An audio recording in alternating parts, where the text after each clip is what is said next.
ایک کمزوری کہہ لیں یا کوتاہی کہہ لیں، ہم عام آدمی اور پڑھے لکھے آدمی کے سامنے جب دین کی تعبیر اور تشریح کی بات کرتے ہیں تو ہم اپنی مخصوص اصطلاحات میں کرتے ہیں، ہم اپنا مطلب سمجھا نہیں پاتے۔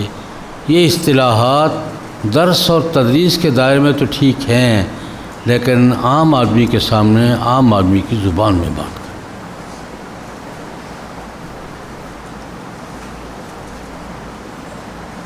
عام پڑھے لکھے لوگوں کے سامنے آج کی زبان میں بات کریں۔ اپنا مطلب جب تک آپ سمجھائیں گے نہیں، فرق واضح نہیں کریں گے، اس وقت تک الجھن دور نہیں ہوگی۔ ایک دفعہ ایسا ہوا، میرے ایک محترم بزرگ تھے، فوت ہو گئے، پھوپھیزاد بھائی تھے، طالب علم کا زمانہ تھا۔ انہوں نے جمعہ پڑھاتے تھے ایک جگہ گجرانوالے میں۔ ایک دن جمعے پہ مجھے ساتھ لے گئے، آج میری تقریر سنو۔ میں تو سن لیتا ہوں، میرا شاید قافیے کا سال تھا یا طالب علم کا سال تھا۔ تقریر فرمائی انہوں نے آدھ پون گھنٹہ، شام کو مجھ سے تقریر پہ تبصرہ پوچھا۔ میں نے کیسی تقریر کی؟ میں نے کہا بیڑا غرق کیا ہے۔ اللہ کے بندے جمعہ کی نماز پڑھنے آئے ہیں، کوئی خرادیہ ہے، کوئی پرچون کا کاروبار کرتا ہے، کچھ بوتلیں بیچتا ہے، ان کے سامنے تو مسئلہ بیان کرو کس لہجے میں؟ یہ بشرط شے کے درجے میں ہے، یہ لا بشرط شے کے درجے میں ہے۔ تو بندے خدا، ان کے فرشتوں کو پتہ نہیں بشرط شے کیا ہوتا ہے۔ میں نے کہا کل تم نے جو ملا اصل میں سبق پڑھا ہے وہ آج جمعہ پہ دہرا دیا جا کر۔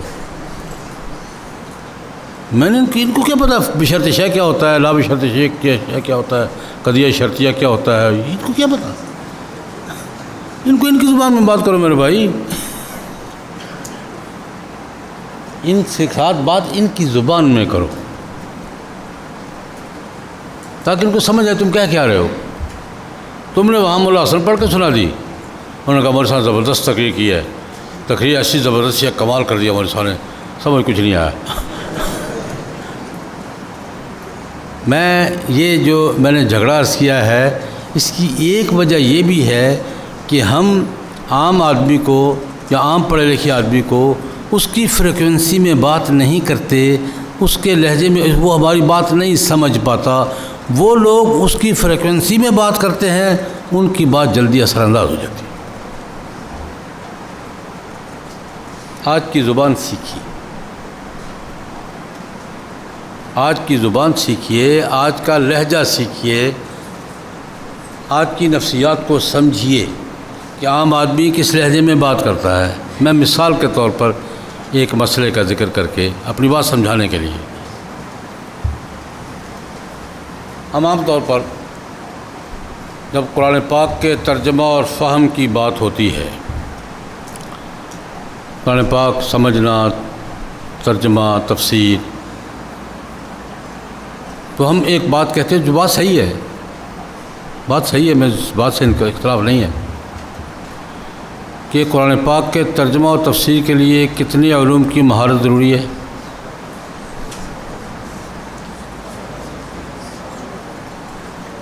ضروری ہے، میں انکار نہیں کر رہا، لیکن 17 علوم یا 16 علوم کی فہرست سنا کر عام آدمی کو ڈرانا ضروری ہے؟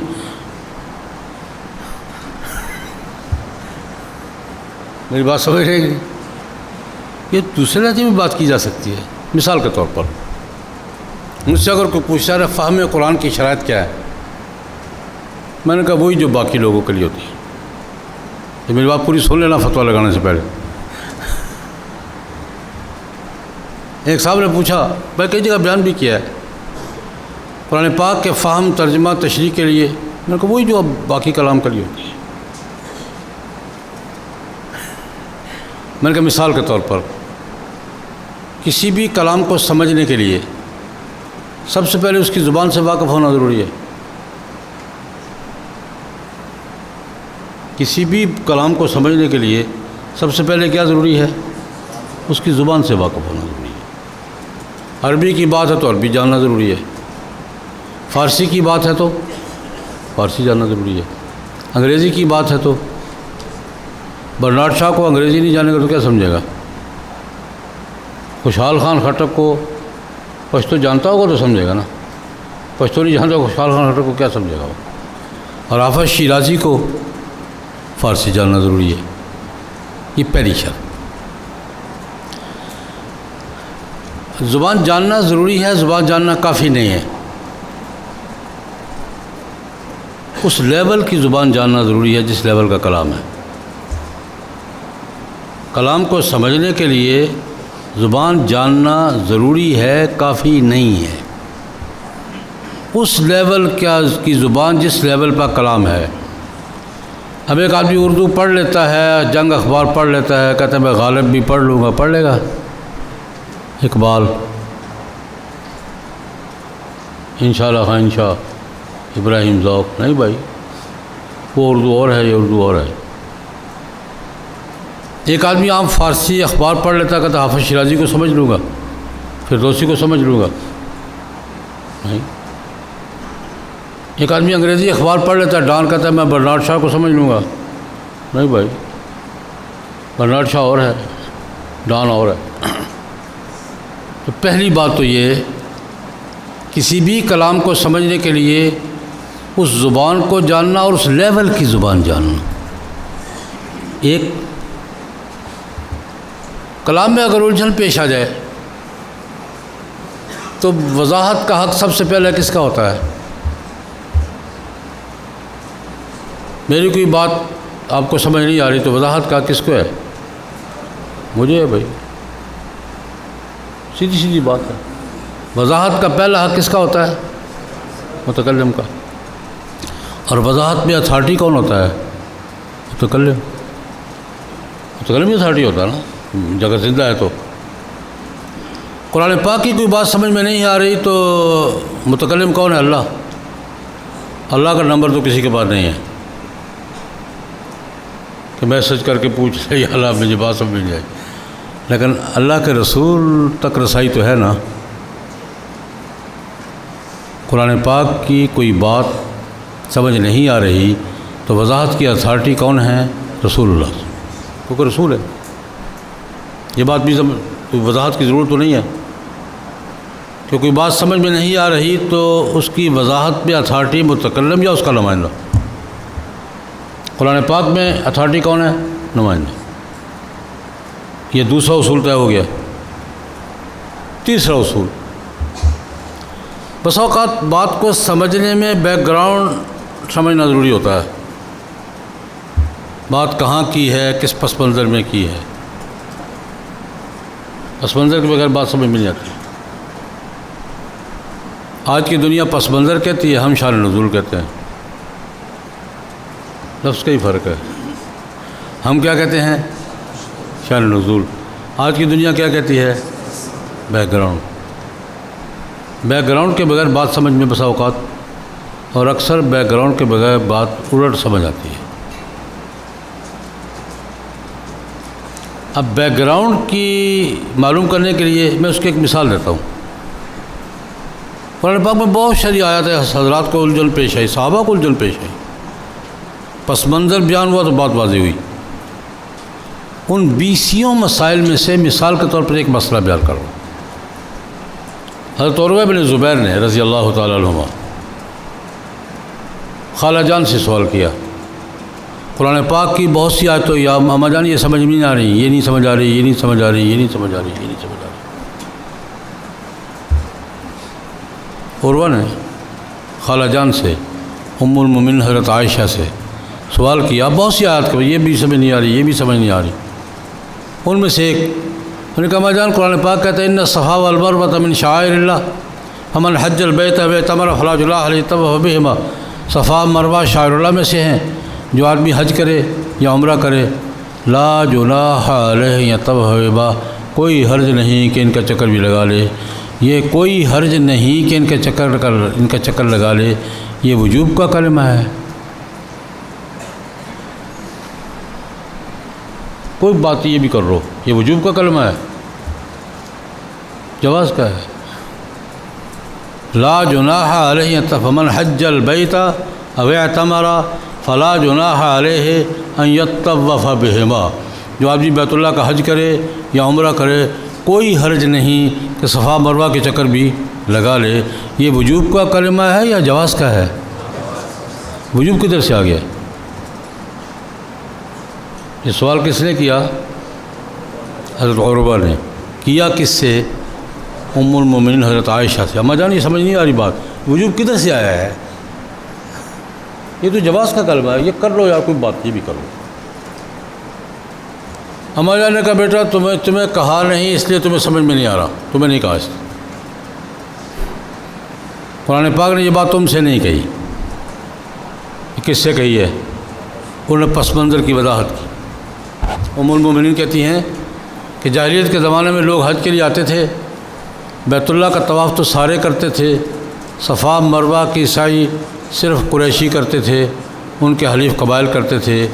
اکثر قبائل صفا مروہ کی سعی نہیں کرتے تھے۔ وہ کہتے تھے انس بن مالک کہتے ہیں کننا نتحرج کننا نتعصم، ہم اس کو حرج کی بات سمجھتے تھے، ہم اس کو گناہ کی بات سمجھتے تھے۔ کننا نعدھا فی الجاہلیہ، ہم اس کو جاہلیت کی بات سمجھتے تھے کہ وہاں دوڑی ہے تو قیامت تک دوڑتے رہو، ہم نہیں کرتے تھے۔ قریشی کرتے تھے، انصاری نہیں کرتے تھے۔ یوں تقسیم کر لیجیے، قریشی کرتے تھے، انصاری نہیں کرتے تھے۔ اور انصاری کہتے ہیں، انس بن مالک خود کہتے ہیں ہم اس کو گناہ کی بات سمجھتے تھے، حرج کی بات سمجھتے تھے، اس کو جاہلیت کی بات سمجھتے تھے۔ جب حج کا موقع آیا سن 9 کو یا 10 کو تو انصاریوں کو الجھن پیدا ہوئی کہ یہ بھائی ہم تو نہیں کرتے تھے تو کیا ہوگا۔ انہوں نے سوال کیا، ان کو جواب دیا اللہ پاک نے کہ صفا مروہ شاعر اللہ میں سے ہے، بیت اللہ کی طرح صفا مروہ بھی کیا ہے؟ شاعر اللہ میں سے ہے، کوئی حرج نہیں، اس کا طواف بھی کرو۔ اللہ پاک نے کوئی حرج نہیں کن کو کہا؟ جو حرج سمجھتے تھے۔ لا جناح علیہ کس کو کہا؟ جو کہتے تھے کننا نتحرج کننا نتعصم کننا نعدھا فی الجاہلیہ، ان سے کہا کوئی حرج نہیں ہے، تم تو کرتے ہی تھے، تم نے تو نہیں کہا۔ اب میں یہ عرض کیا کرتا ہوں، یہ پس منظر اگر واضح نہ ہو تو آج بھی اس کا ترجمہ صحیح کیا جا سکتا ہے۔ بہت سی آیات، تو 3 اصول میں نے عرض کیے۔ عربی زبان اس سطح کی، متکلم یا ان کے نمائندے تک تشریح کے لیے رسائی، اور پس منظر معلوم کرنا، یہ دنیا کے کس کلام کے لیے نہیں ہے؟ یہی معیار ہے نا۔ اور اگر ان 3 اصولوں کو آپ تجزیہ کریں، ان تینوں باتوں کے لیے کتنے علوم درکار ہیں، تو وہی 17 ہیں یار۔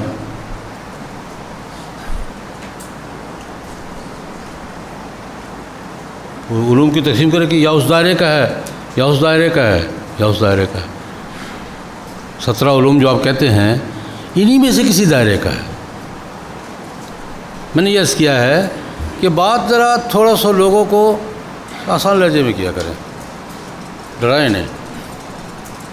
وہی بات جو آسان لہجے میں کی جا سکتی ہے اس کو مشکل زبان میں کر کے لوگوں کو ڈرائے نہیں۔ عام آدمی کی نفسیات سمجھیں، فریکوینسی سمجھیں، عام زبان سمجھیں، لوگوں کی ذہنی سطح سمجھیں، اور دین کی تعبیر اور تشریح، دین کے مسائل لوگوں کی ذہنی سطح پر اس کی نفسیات کے مطابق ان کی فریکوینسی میں بات کرنے کی کوشش کریں۔ میرے نزدیک آج کی سب سے اہم دینی ضرورت یہ ہے کہ ہم لوگوں کی نفسیات کو سمجھ کر بات پوری کریں، بات میں لچک نہ ہو، لیکن لہجہ تو صحیح ہونا، بات ٹھیک ہو، لیکن گفتگو کا انداز وہ سمجھ تو سکے کم از کم کہ میں یہ کیا کہہ رہے ہیں۔